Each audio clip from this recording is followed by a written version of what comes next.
मांगने का आरोप लगाया। बड़ा सवाल। तो शाम के 5 बजे का वक्त है, आपके साथ मैं हूं विद्यानाथ झा। बड़ा सवाल आप देख रहे हैं और बड़ा सवाल में आज हम पूछ रहे हैं कि पुलवामा के बदले के सबूत मांगने का मकसद क्या है। और साथ ही सवाल आज हम ये भी पूछेंगे कि बालाकोट पर कार्रवाई के सबूत मांगना सही है या गलत है। हवाई कार्रवाई में मरने वालों की गिनती सियासी है या फिर जरूरी है। तो 3 अहम सवाल हैं और इस पर आज हम बात करने के लिए अपने तमाम खास मेहमानों के पास चलेंगे, उनसे आपका तारुफ भी करवाएंगे। लेकिन सबसे पहले आप सुनिए और देखिए कि जिस मुद्दे को लेकर आज हम बहस करने जा रहे हैं उसका जन्म कैसे हुआ, कौन से वो बयान हैं जिसकी वजह से आज इस मुद्दे पर बहस करने की जरूरत पड़ी है। પુલવામાની અંદર ઘટના થતાની સાથે બધાને એવું હતું કે આ વખતે તો સર્જિકલ સ્ટ્રાઇક ના થઈ શકે, હવે શું થશે ત્યાં એલર્ટનેસ બહુ હતી। પરંતુ મિત્રો નરેન્દ્ર મોદી સરકારે બરોબર 13માના દિવસે એર સ્ટ્રાઇક કરી 250 થી વધારે આતંકવાદીઓને 100 और जिस बेरहमी और बेदर्दी के साथ हमारे जो सीआरपीएफ के जवान शहीद हुए, उनके ऊपर प्रहार हुआ और वो मैं दृश्य देख नहीं सकता था।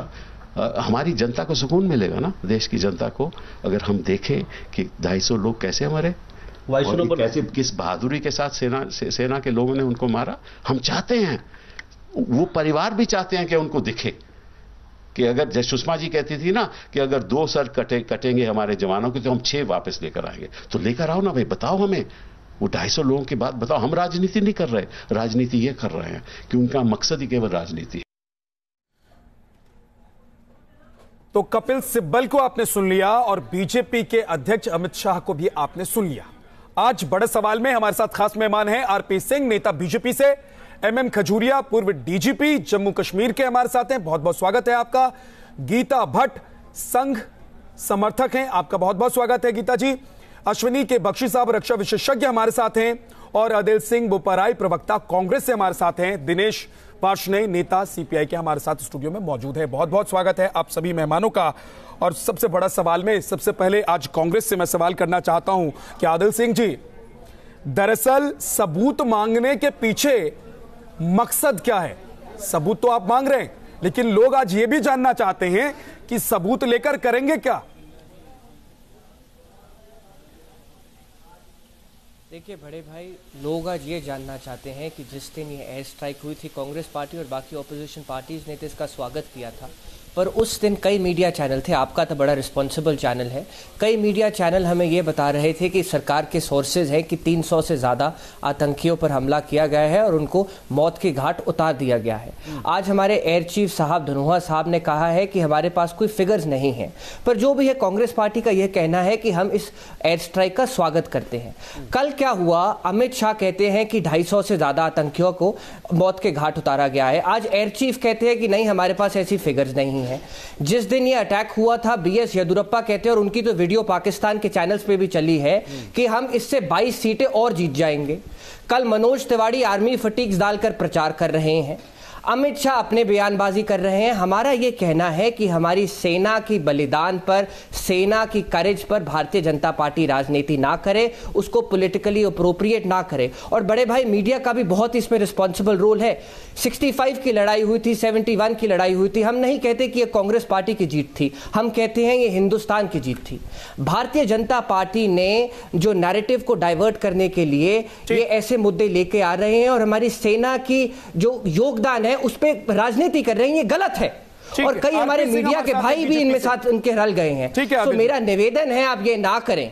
ठीक है, आरपी सिंह हमारे साथ हैं। आरपी सिंह साहब, ये बताइए कि सबूत मांगना क्या गलत है, क्या जायज नहीं है, और सबूत मांगने से कोई देशद्रोही हो जाता है?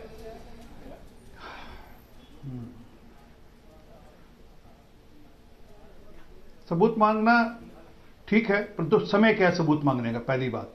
और सबूत किस बात का मांग रहे हैं, दूसरी बात।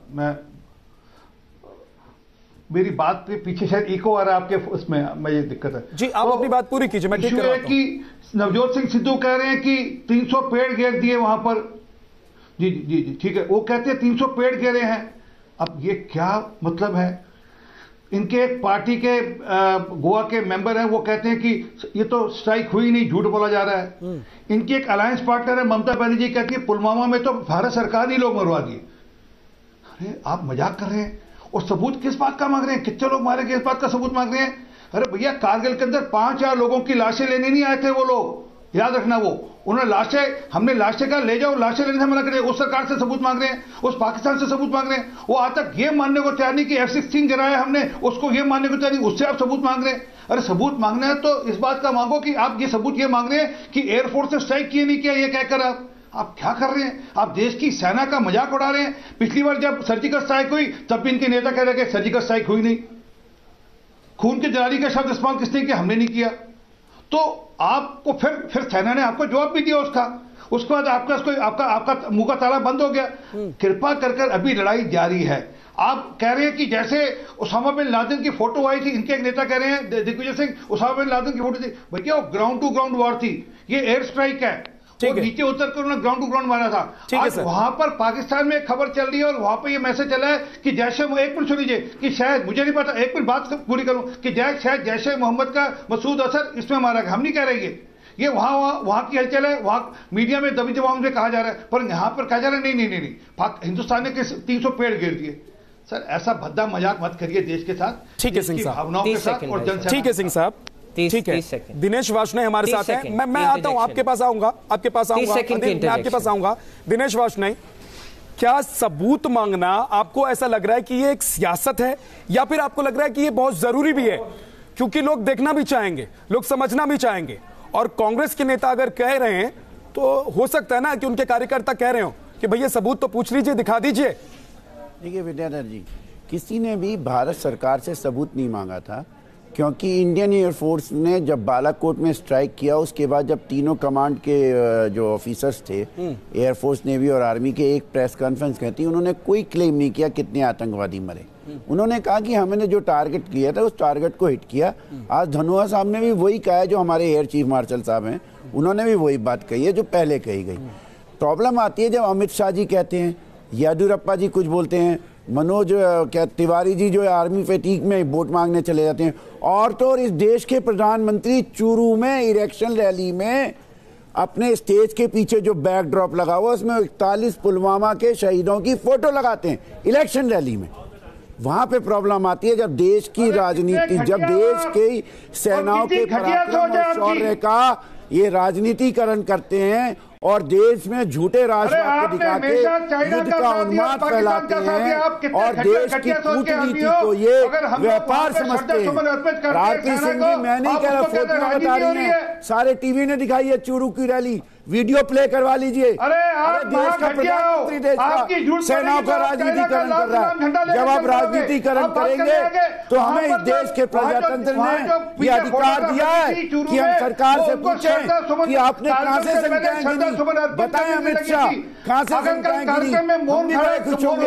ये अरे भैया यही तो इमरान खान कह रहा है, यही तो इमरान खान कह रहा है विद्या जी कि मोदी जी चुनाव के मारे कर रहे हैं, यही तो इमरान खान कह रहा है। ठीक है, होगा आप इमरान खान लेकिन जब येदियुरप्पा बोला तो इमरान खान तो कुछ हो रहा होगा।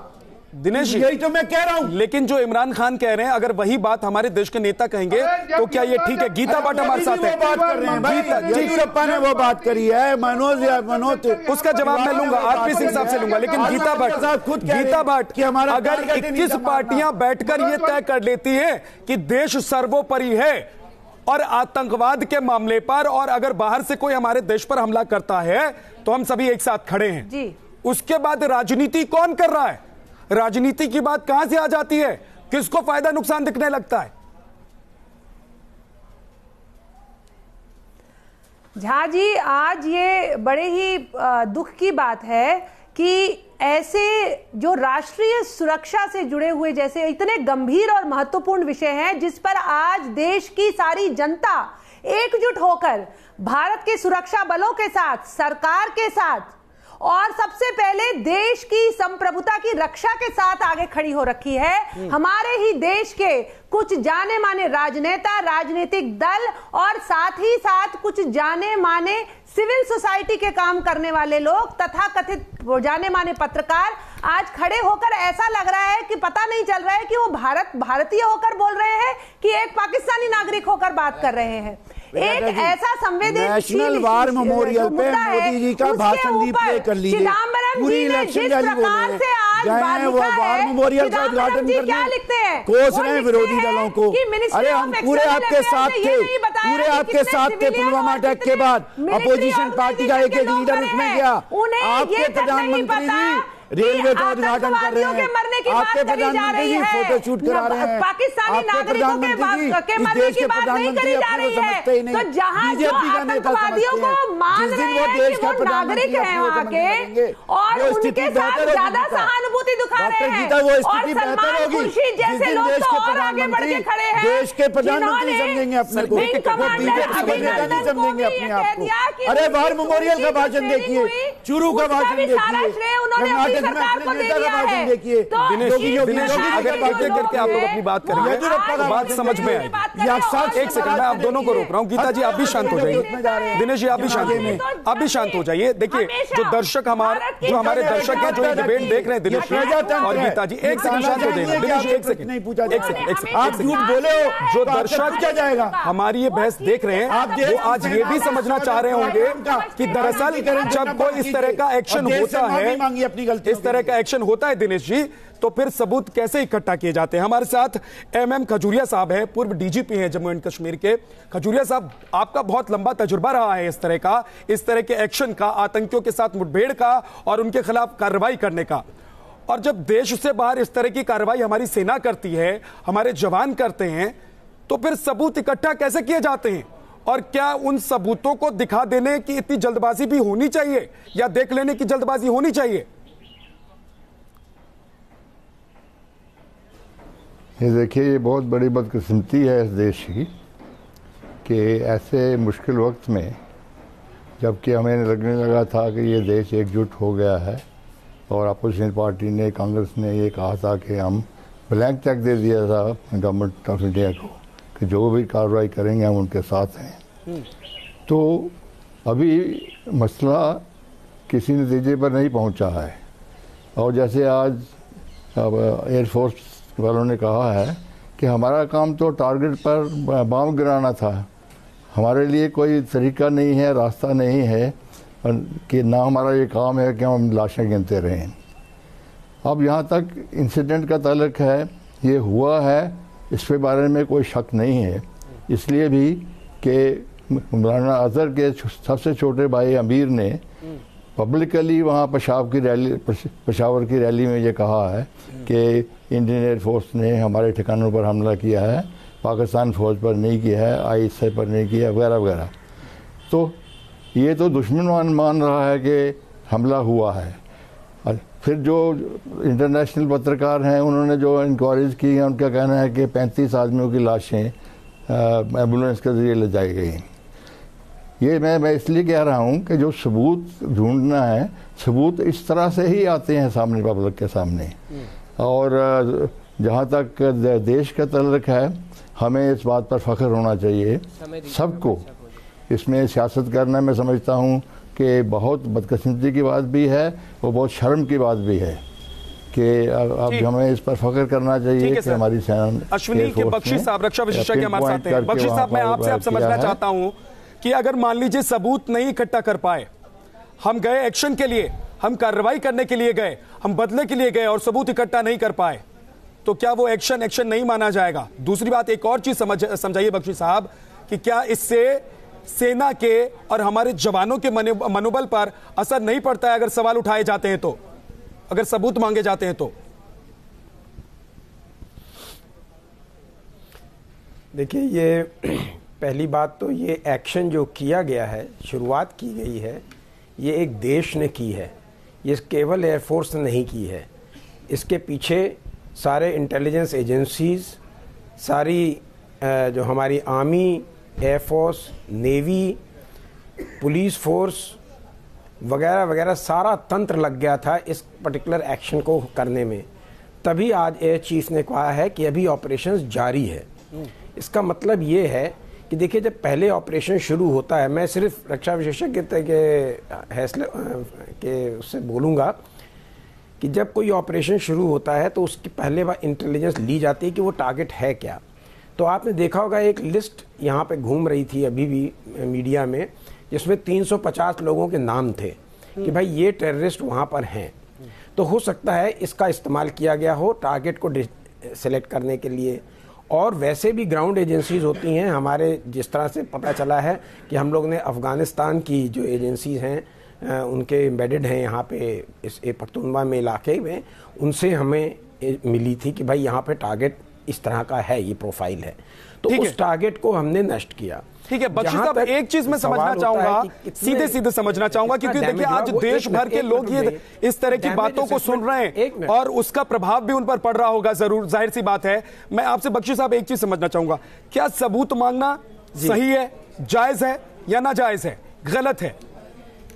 देखिए, सबूत जो देखिए जिस गवर्नमेंट ने किया है उसके ऑर्डर के ऊपर हुआ है तो वो क्लेम करेंगे ही करेंगे। और लेकिन एक ग्रेस होना चाहिए। उसी तरह सवाल करिए, आपको सवाल भी मिलेगा। हो सकता है कि आपको ऑफिशियली दिया जाए, ओपनली ना दिया जाए, या क्या प्रोसेस है वो समझाया जाए, लेकिन इस तरह डिसग्रेसफुली करना कि साहब ये पेड़ उखाड़ने गए थे और ये वगैरह, तो ये मतलब इतनी ओछी सी राजनीति जो है ये हमें विश्व में हमारी खिल्लियां उड़ा रहे हैं। ठीक है, बख्शी साहब कह रहे हैं कि पूछा कि एक वक्त होता है, एक सही वक्त होता है, सही तरीका होता है, उस तरीके से आप जा सकते थे। दिनेश जी कुछ कहना चाहते हैं, जवाब देना चाहते हैं? दिनेश जी आप जवाब दे दीजिए, उसके बाद आदिल सिंह आपके पास। बख्शी साहब, मैं with due regards to you, my respect to you, आ रहा हूं गीता भट्ट जी। सीधी सादी बात है, अगर आप देखें 1965 में लाल बहादुर शास्त्री जी ने विरोधी दलों को बुला के कॉन्फिडेंशियल ब्रीफिंग की, 1971 में इंदिरा गांधी जी ने भी की, कारगिल वार के समय वाजपेयी जी ने भी की। इस सरकार ने अपोजिशन लीडर्स को बुला के मीटिंग तो की, कॉन्फिडेंशियल ब्रीफिंग नहीं की, कॉन्फिडेंशियल ब्रीफिंग नहीं की, और वहां पे सिर्फ मत लेके उनको जाने दिया। प्रधानमंत्री जी उस मीटिंग में थे नहीं। उसके बाद ये 300 250 का आंकड़ा अमित शाह ने दिया।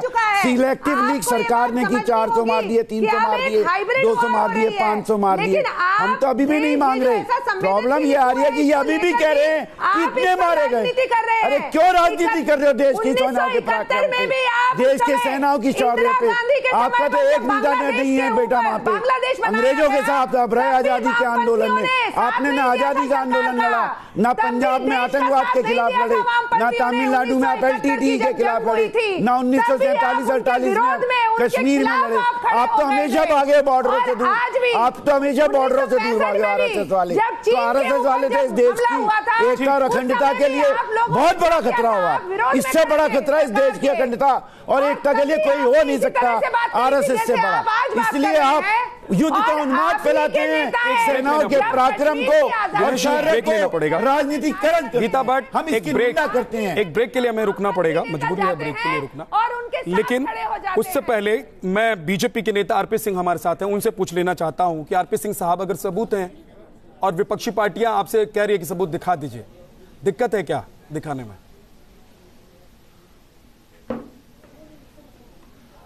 इसका जवाब मैं सर, कहीं चुल्लू और पानी हो तो डूब मरना चाहिए विपक्षी पार्टियों को। जो कह रही सबूत है वो दिखा देना चाहिए। मैं माफी चाहता हूँ मनोज तिवारी जी को, येदियुरप्पा जी को, जो टारगेट दिया, किनको, मनोज तिवारी जी को या येदियुरप्पा जी को? और ये जो वार्षने, अरे सुनो वार्षने साहब, अरे आरपी सिंह ये तो बताओ ना, येदियुरप्पा को चूक के मर जाना चाहिए जो 28 की 22 सीट चल रहा है, या मनोज तिवारी को जो मिलिट्री फटीग पहन के वोट मांग रहा है, आपको तो बात, या मोदी जी को जो शहीदों की फोटो लगा रहे हैं इलेक्शन रैली में, किनको चुल्लू पर पानी में कह रहे हो? आप अपनी भाषा पे तो नियंत्रण रखो। इतने सीनियर लीडर हो आप, इतने सीनियर लीडर हो आप, मेरे सहयोगी रहे हो, मैं आपसे अनुरोध करता हूँ भाषा पे और भाषा का भी ख्याल रखना चाहिए, शब्दों का भी ख्याल रखना चाहिए। आप लोग अपनी अपनी बात कीजिए। समस्या यही है, सुन लीजिए जरा, वक्त कम है, ब्रेक पर जाना पड़ेगा। आरपी सिंह पूरी कीजिए अपनी बात। मारे गए जब पेट करके तो चुल्लू पर पानी में डूब। येदियुरप्पा जी को कहो ना, येदियुरप्पा को कहो, मनोज तिवारी को कहो, साक्षी महाराज को कहो, हेमंत विश्वास शर्मा को कहो, देश की जनता उनको आपको कहो ये दोबारा बात, जवाब देगी। ठीक है, कहो। बताइएगा बीजेपी से जवाब आज देगा। लोग ये भी जानना चाहते हैं, सवाल पूछ रहे हैं, उसका जवाब बीजेपी को देना चाहिए या बीजेपी देगी नहीं देगी वो भी हम पूछेंगे कि अगर राजनीति नहीं कर रहे हैं तो देश भर से जो कुछ तस्वीरें सामने आई हैं उस तस्वीर को लेकर बीजेपी का क्या कहना है। एक बहुत छोटा सा ब्रेक, वापस लौटेंगे, आप रहिए हमारे साथ। बड़ा सवाल जाएगा। का आरोप लगाया।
और हम आज सवाल ये पूछ रहे हैं कि पुलवामा के बदले के सबूत मांगने का मकसद क्या है। तमाम खास मेहमान हमारे साथ मौजूद हैं। बीजेपी के नेता आरपी सिंह साहब ब्रेक से पहले अपनी बात रख रहे थे। आदिल सिंह बोपराई, प्रवक्ता कांग्रेस के, हमारे साथ जुड़े हुए हैं।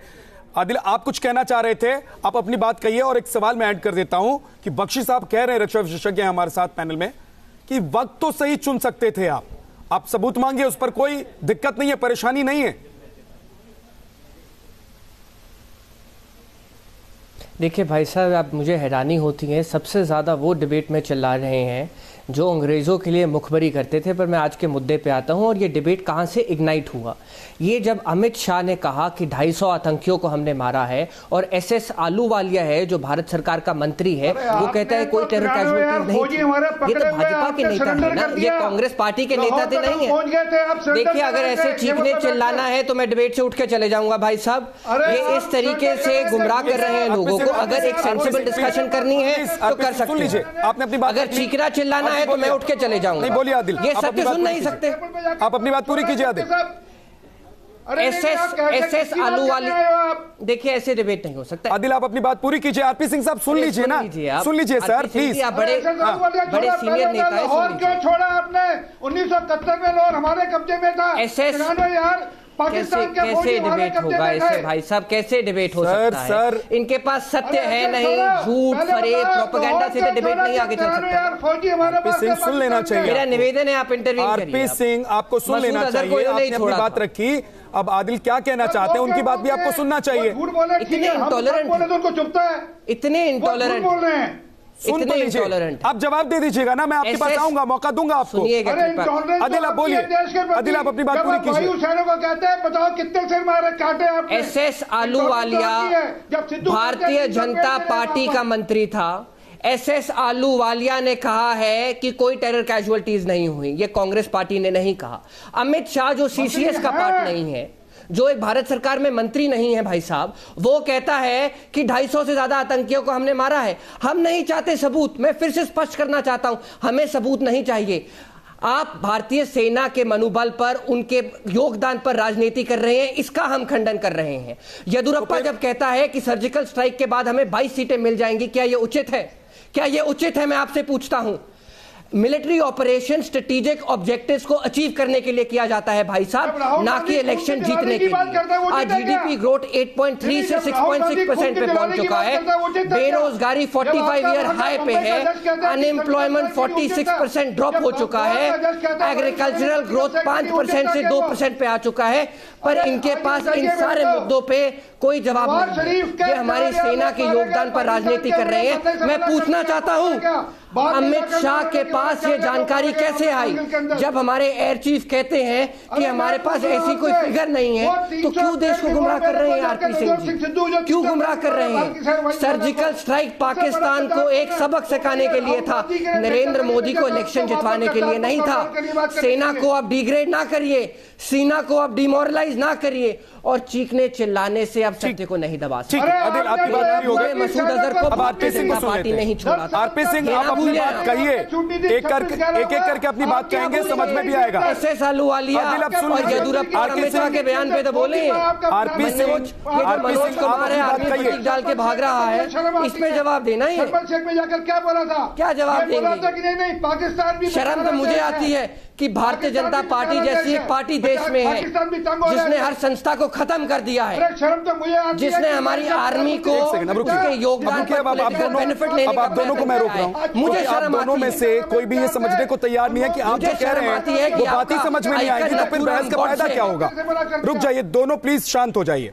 गीता भट्ट, आपको लग रहा है कि अगर वायुसेना के प्रमुख कह रहे हैं कि भाई हमने तो जो काम करना था कर दिया, टारगेट को जाकर हिट कर दिया, अपने मकसद में हम कामयाब हो गए, हमने गिना नहीं, फिर जो लोग आंकड़े बता रहे हैं वो कहां से बता रहे हैं?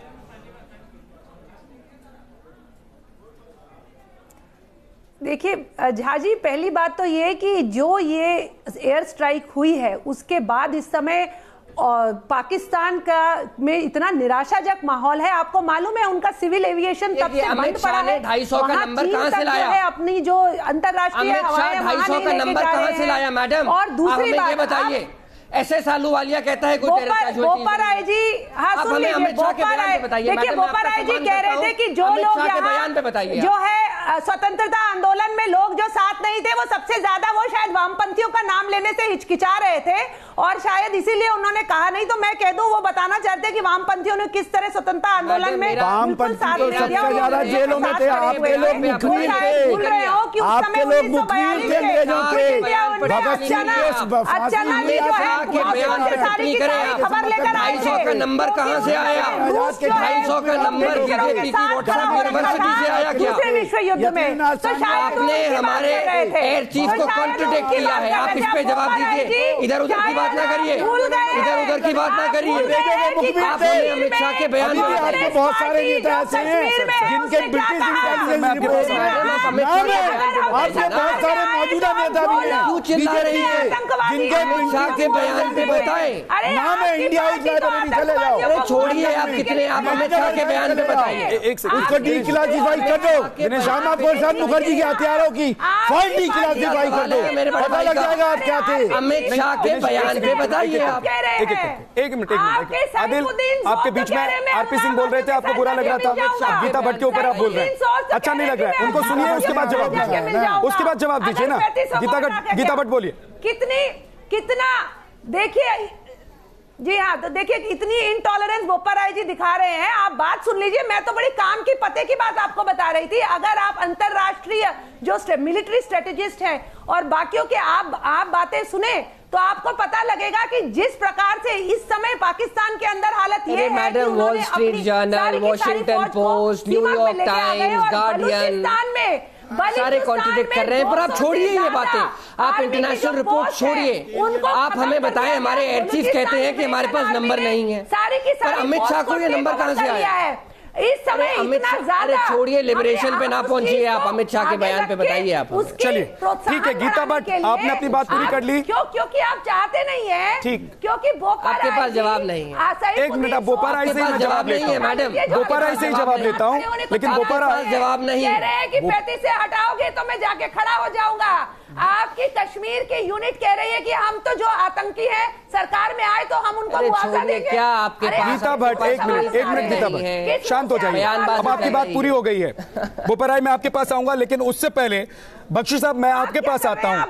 क्या एक सेकंड रुकिए गीता भट्ट, अब हो गया ना आपका, आपने अपनी बात कर ली। बख्शी साहब, क्या ये सियासी दलों के सवाल जवाब में देश का कोई नुकसान हो रहा है क्या? क्योंकि हमारे वायुसेना प्रमुख तो कह रहे हैं कि अभी हमारा ऑपरेशन जारी है, अभी मकसद पूरा हुआ नहीं है, कोई नुकसान हो रहा है क्या जी देश का?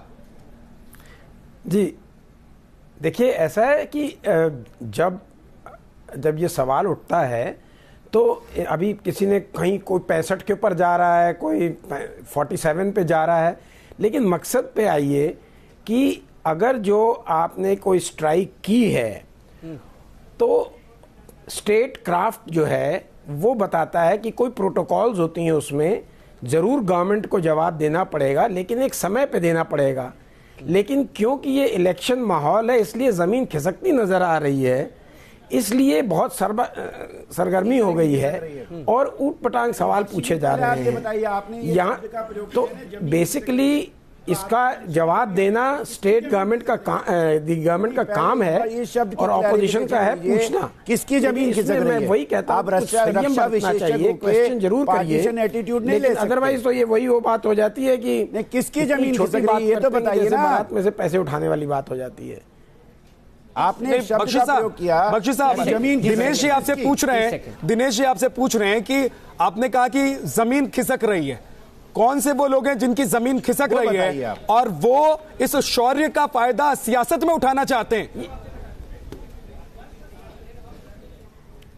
ये देखिए, अगर जो गवर्नमेंट कुछ भी ना बोलती तो कहते कि भाई कुछ बोलो, बताओ कितना नुकसान हुआ है। और अभी डैमेज असेसमेंट हो रहा है, वहां पे इंटेलिजेंस गैदरिंग वगैरह हो रही होगी, तभी कहा गया है कि ऑपरेशंस ऑन हैं। और अगर जो आप इतने उत्सुक हैं और आप सवाल कर रहे हैं तो फिर आप समझ सकते हैं किसकी जमीन खिसक रही है। आपको क्या लग रहा है दिनेश जी, किसकी जमीन खिसक रही है? यही सारी प्रॉब्लम है। आप ये तो नहीं बताएंगे, आप रक्षा विशेषज्ञ हैं, रक्षा विशेषज्ञ होने के नाते आपको ये भी बताना चाहिए अमेरिका, इंग्लैंड, फ्रांस, स्पेन पर जहां पे भी डेमोक्रेसी है, जर्मनी, सब जगह अपोजिशन को हमेशा ऐसी सिचुएशन में कॉन्फिडेंशियल ब्रीफिंग की जाती है। अगर आप रक्षा विशेषज्ञ हैं तो आप ये भी जानते होंगे कि 65-71 कारगिल वार में हुई है, यहाँ ब्रीफिंग ही नहीं करी सरकार ने। आपको पता होना चाहिए। और रूलिंग पार्टी के लोगों ने संख्या लाए हैं, कोई विरोधी दल संख्या नहीं लाया। आप ये सही कह रहे हैं। अमित शाह जी बताए कहां से संख्या आई? आपने एक शब्द नहीं बोला रक्षा विशेषज्ञ होने के नाते कि मोदी अमित शाह के पास ये कहां से आई? और ये पूरे देश के तमाम जो मेरे को आपके रक्षा एक सवाल मैं आपसे पूछता हूं, शक होता है थोड़ा। सर मैं एक सवाल आपसे पूछता हूं, आप मैं भी प्रोफेसर हूं, मैं डिफेंस स्ट्रेटजी के एक सेकंड, मैं भी सारी गवर्नमेंट की दिनेश जी मैं आपसे पूछ रहा हूं व्हाट इज डिप्लोमेसी, आपको किस तरह की ब्रीफिंग चाहिए? अगर वायुसेना प्रमुख I am very sorry you are partitioning your analysis. नहीं दिनेश जी इसका जवाब दीजिए कि आपको किस तरह की ब्रीफिंग चाहिए? अगर वायुसेना प्रमुख खुद आके कह रहे हैं कि हमने अपने टारगेट को हिट कर दिया, हमने खत्म कर दिया उसको, उसके बावजूद आप कह रहे हैं कि मुझे ब्रीफिंग चाहिए। विद्या एक चीज सुनो, ये एक प्रोसीजर होता है। गवर्नमेंट जब ऑपरेशन करती है या उससे पहले पुलवामा के फौरन बाद अपोजिशन पार्टीज की लीडिंग बुलाई नहीं ने, मीटिंग बुलाई, प्रधानमंत्री जी एब्सेंट रहे क्योंकि ट्रेन का झंडा काटना था, तो उनको ब्रीफिंग करनी चाहिए थी वहां पे कि हम ये करनाएंगे और ये कॉन्फिडेंशियल होती है। और आज तक एक भी विरोधी दल के नेता ने सरकार का कोई सीक्रेट लीक नहीं किया। सरकार ने राजनीतिकरण किया, रूलिंग पार्टी ने राजनीतिकरण किया। हमें बताइए हमने कौन सा राजनीतिकरण किया? आप लोग राजनीति कर रहे हैं। दिनेश येदियुरप्पा बीजेपी का, मनोज तिवारी बीजेपी का, अमित शाह बीजेपी के, प्रधानमंत्री बीजेपी नहीं कर रहे हैं। असम का हेमंत बिस्वा शर्मा कहता है कि असम कि कराची और इस्लामाबाद से कोई ब्रीफिंग नहीं होती है। क्या होगा उसका? धज्जियां उड़ जाएंगी इनके हवाई जहाजों के असम तक। सुनिए आरपी सिंह से जवाब बेसिक सवाल कर रहे हैं, मैं इनको बता दूं। आरपी सिंह क्या ब्रीफिंग आप लोग नहीं कर सकते? क्या सबूत है तो वो आप नहीं दिखा सकते?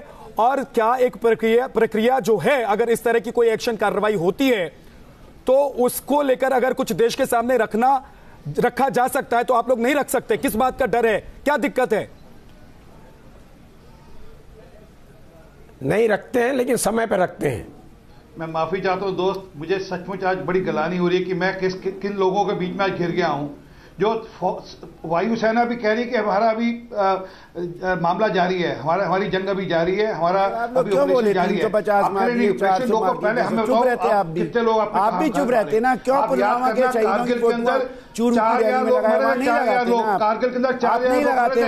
मैंने नहीं कहा नहीं लगाते ना फोटो पुलवामा के शहीदों की फोटो। अरे गद्दार चुप हो, अरे गद्दार साहब चुप हो जाओ, चुप रहते। अरे गद्दार साहब चुप हो जाओ। भाषण याद गड़बड़ हो गया तो 4000 किया था और 453 की ऑप्शन गड़बड़ कर दी है। उनकी लाशें लेने आप अरे भैया कोई लाशें नहीं गिनता। आर्मी कोलेटरल डैमेज बचाती है हमेशा, एयरफोर्स हमेशा कोलेटरल डैमेज बताती है। हम भी जानते हैं इस बात को, इतने रक्षा विशेषज्ञ हम भी हैं।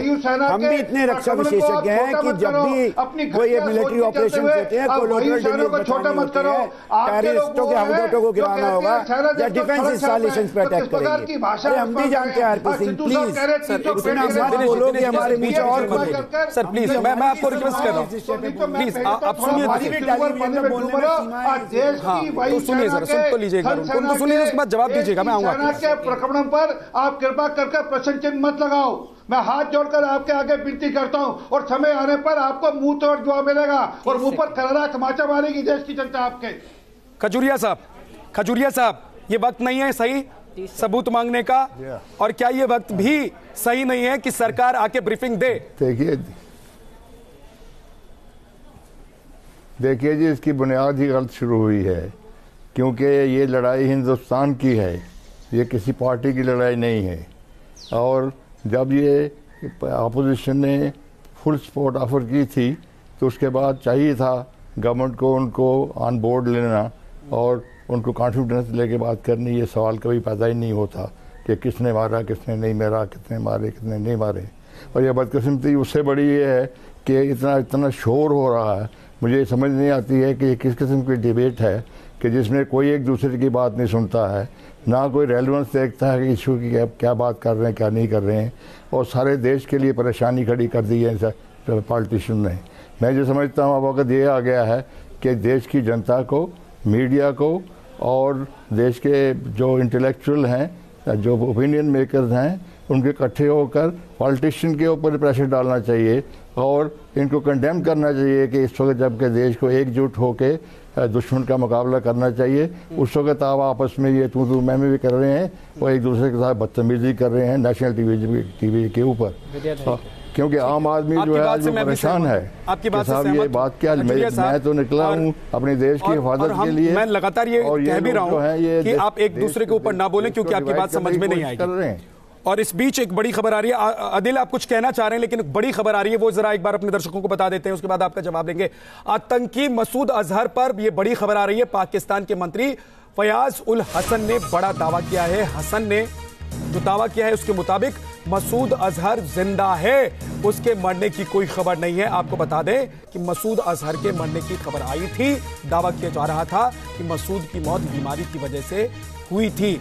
कल ये पाकिस्तानी मीडिया के हवाले से खबर आई थी, लेकिन आज इस दावे को झुठला दिया गया है। ये मौलाना मसूद अजहर साहब की हमें तो पता कोई नहीं है कि उनके मुतालिक क्या हुआ या क्या नहीं हुआ। आपका ख्याल वो जिंदा है? बिल्कुल जिंदा ही होंगे, पूरी कर देना कि मौलाना मसूद अजहर जिंदा है और ऐसी कोई खबर नहीं है। जी हाँ, मौलाना मसूद अजहर जिंदा है, ये पाकिस्तान के एक मंत्री कह रहे हैं, यानी कि वो दावे जो मीडिया में किए जा रहे थे उन दावों को झुठला रहे हैं। इसका मतलब ये है कि जो मास्टरमाइंड है जिसकी तलाश लगातार भारत को रही है आतंक के मामले में, वो जिंदा है और पाकिस्तान क्या उसको छिपा रहा है या फिर बरगलाने की कोशिश दुनिया को पाकिस्तान कर रहा है। अदील, आप अपनी बात रखना चाहते थे, आप अपनी बात पूरी कीजिए। सवाल यही था कि क्या ऐसे वक्त में जब अभी सेना वायुसेना के प्रमुख कह रहे हैं कि हमारा ऑपरेशन तो पूरा ही नहीं हुआ है, सबूत मांग लेना ठीक है? देखिए भाई साहब, बख्शी साहब ने एक बड़ी पते की बात की थी, उन्होंने कहा था प्रोटोकॉल होता है। आईएएफ चीफ जब कहते हैं कि हमारे पास कोई फिगर नहीं है ह्यूमन कैजुअलिटीज की, तो अमित शाह जो एक पॉलिटिकल पार्टी का प्रधान है वो 250 की फिगर कहाँ से लेके आ रहा है? वो तो कैबिनेट का मेंबर नहीं है। तो राजनीतिकरण कौन कर रहा है? हम नहीं राजनीतिकरण कर रहे, राजनीतिकरण भारतीय जनता पार्टी कर रही है। ठीक है, मैंने आपकी बात समझ ली और राजनीति आप करें, बीजेपी करे, उससे हमें कोई लेना देना नहीं है। उसके बाद अमित शाह ने कहा, उसके बाद नरेंद्र मोदी ने चाहता हूं कि आप लोग क्या जानना चाहते हैं, और ये जो आप जानना चाहते हैं, क्या आपको लग रहा है कि ये देश के लोग जानना चाहते हैं या फिर पार्टी के आपके कार्यकर्ता आपको लिखकर भेज रहे हैं, हम मैसेज कर रहे हैं कि भैया पूछिए सरकार से कि सबूत कहां है, नंबर्स कहां है? ये कहां से पूछ रहे हैं, क्या मकसद है, क्या चाहते हैं? विद्याधर जी,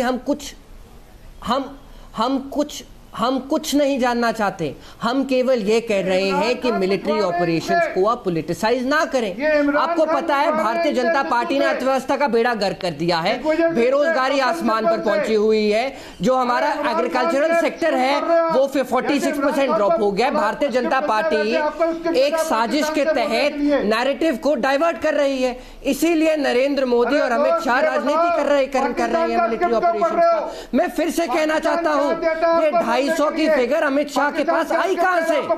जिस दिन ये एयर स्ट्राइक हुई थी, कई भारतीय जनता पार्टी के जो ये मीडिया चैनल्स हैं सुबह से शाम देश को गुमराह कर रहे थे।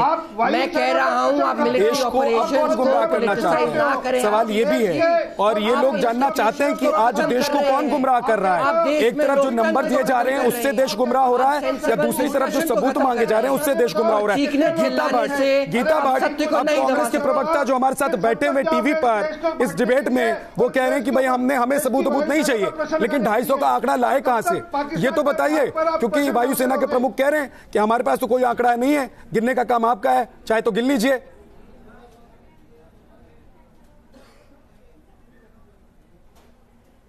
देखिए झा जी, जब इतनी जो वहां मिसाइल दागी गई, स्पाइस मिसाइलें दागी गई, वो इतनी प्रिसाइज लोकेशन मार्कर तरह की मिसाइलें होती हैं कि जब वहां जो तबाही वहां मची होगी, उसके बाद तो वहां अगर किसी का शव की अगर कोई शनाख्त भी करना चाहे तो नहीं कर पाया होगा। ये आप भी समझ सकते हैं, और जो लोग पैनल में, मैं समझती हूँ कि सभी काफी पढ़े लिखे हैं और सब इस बात को मानेंगे कि वो शनाख्त भी करना शायद पॉसिबल नहीं होगा। लेकिन यहाँ तक कि वहां की पाकिस्तान की जो फौज है, वहां ने जो वहां के स्थानीय पुलिस है उसको तक वहां के एरिया के अंदर नहीं आने दिया। वहां इतनी बुरी बम्बार्डमेंट हुई है।